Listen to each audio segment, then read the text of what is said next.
The more I learned just how much our kids are being drugged, the more outraged I became.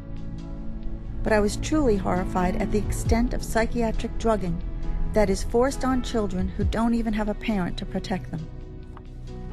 No one knows this better than foster child counselor Sonia Mohammed, who works with the County of Los Angeles, dealing every day with children diagnosed and forced to take psychiatric drugs. My personal experience has been that these drugs are very, very dangerous.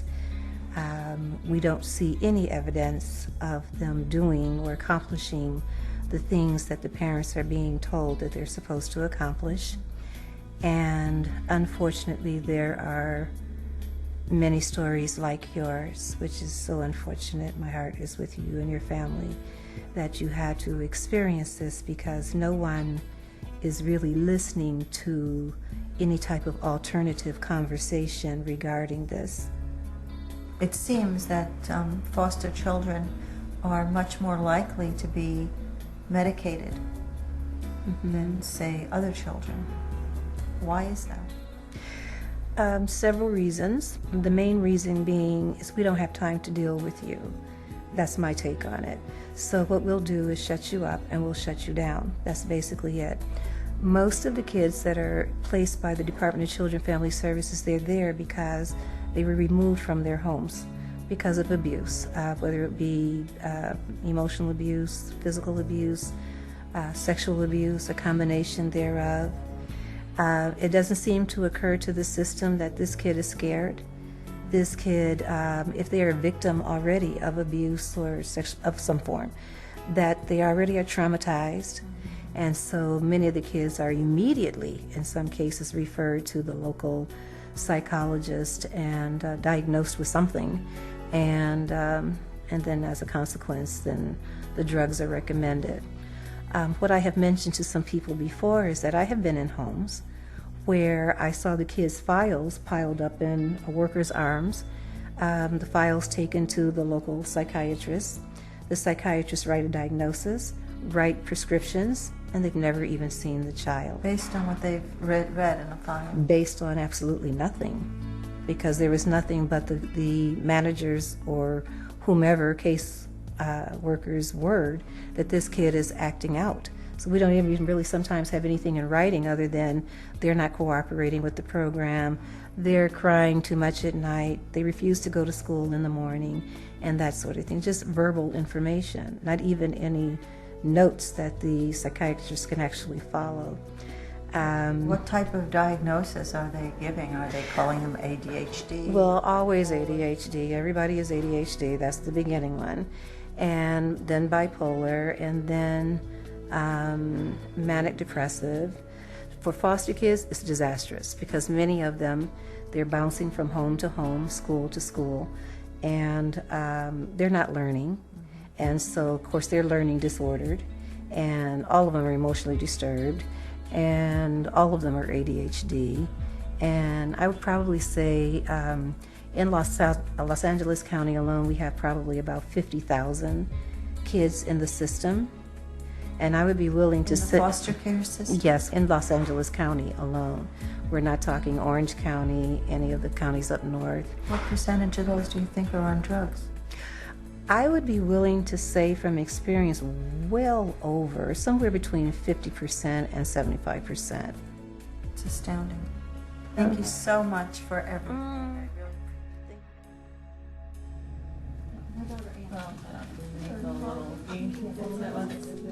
Our children came from loving homes, and we still experience these problems, but as far as foster care children go, you know, they've all had issues and reasons that they've been taken from their homes, and I understand that they are automatically put on drugs.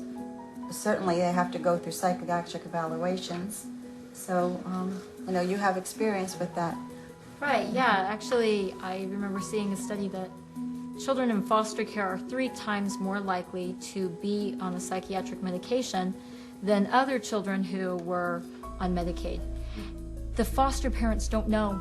They don't know. When you go into the foster classes, they're told that medication is the answer. When your child is having these issues, get them in. get them in. Those were the exact words, get them in fast so that you can get their medication adjusted. And then the issues continue, or the child just kind of goes numb. Or the children die. Like Or the children die. in Florida. When I got my little boy, he was on 8 50-milligram pills a day of Seroquel, the antipsychotic, which for a child under 50 pounds is really incredible. That was on top of his ADHD medication. He was so drugged and so violent, I was actually afraid of him, and we would hide our knives at night, our kitchen knives, when we'd go to bed as a family, because we were afraid that he would get up in the night and harm someone. He became so bad that he actually, in one of his foster homes, slaughtered their family pets with a kitchen knife. The foster mother came home, and she sees this, and she thought a burglar had gotten into the house. She was just distraught. Oh my gosh, who could have done this? It never even crossed her mind that the preschooler did it. And she figured it out, that it was him. He had gotten so violent on these medications that he had killed her little family pets. It was decided that he should go to the state hospital, and I left there, and I decided that I would try him. They said I had 2 weeks to turn him around, and then the state hospital was still there if I couldn't do anything. And so I brought him into my home, and the first thing we did is tons of nutrition, food in its most natural form, tons of raw food, tons of whole grains. That's what we did. Lots of real nutrition. And then we started taking him off of his medications. And he turned around so much that I became known in the caseworker's office as the miracle worker. He just made such a turnaround, and today he's just incredible. He skipped a grade, and he's still tops out, nationally. He tests out so high, and even the grade that he's in. He plays a couple instruments. He's fabulous at school. This is an exceptional child. He's not showing violence toward his Oh, sister no. or your family pets? Oh, no. He's very sweet with all of our pets. We have 5 dogs, 3 cats, and he's wonderful. And it's just incredible to me how many children out there are in his exact shoes and will never... There aren't enough people like you to care. And the doctor can just blame it on trauma. Or, if a child commits suicide so often, it's just, we didn't get to them soon enough. That's what it is. We didn't get to them soon enough. Because that takes the blame off of them completely. Or like my son's psychiatrist said when her patient shot himself, where'd he get a gun? No, looking introspectively, where'd he get the will?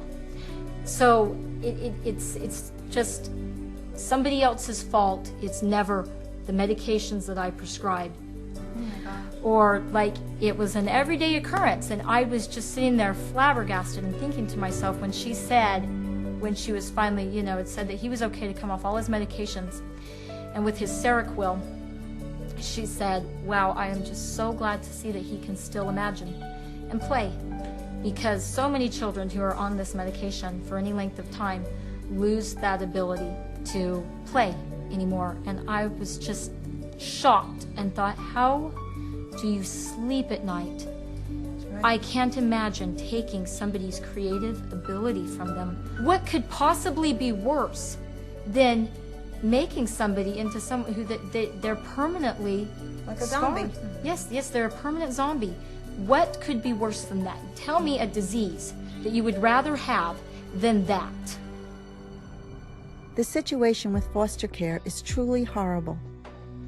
As I soon found out, not only are thousands of children drugged every year, but sometimes the results are fatal. I flew to Florida to meet with Michael Friedland, an attorney who represents foster kids damaged by psychiatric drugs, including 16-year-old Emilio Villamar. Good morning, Celeste. Very nice to meet you. I'm glad Nice you're to able to meet make you, it. Michael. Thank you. Thank you for having me here. My pleasure. How common is the use of psychiatric drugs in the foster care system? The drugging of children in foster care, I understand, is a way too common occurrence because it's a simple fix. Foster mom or foster dad or social worker says we have a child who won't sleep through the night, or a child who's waking up with night terrors, or a child who's misbehaving or redirecting their frustration on other childs, or using their hands to hurt, not help. And instead of sitting down and working with that child and taking the time to say, what's causing them to act out? No, we're not going to worry about that. We have a fix. Give them this pill. They're using these poor children who are coming from incredibly difficult environments as guinea pigs. With no one to protect them. With absolutely no protect them. And that's why they prey on them. Because there's not a mom or dad there that can say, hey, no, I'm not going to let you test this untested, unproven drug on my child. So let's test it on children that don't have someone to be their voice. Oh my goodness. You represent the mother of Emilio Villamar. Can you tell us something about his story? Just like your son, Emilio was a vibrant 16-year-old boy, played water polo, excelled at school, had lots of friends, came from a great family. Everything was wonderful in his life. And he had a bad situation in school one day. And Mom got worried because he wasn't acting like himself. And Mom, being a very concerned mom, took him to see a doctor. And the doctor, without really any kind of diligence or any kind of thought, put him on a varying combination of different incredibly powerful antipsychotic drugs over the next 12 months, leading to a cardiac event that led to his death. My goodness. How many drugs was he on? Over the 12 months that this physician treated him, he was on 17 different drugs at different times, in different dosages, and in different combinations. Oh my goodness. And those drugs killed him. Right. I believe that. I believe that's what happened to Matthew.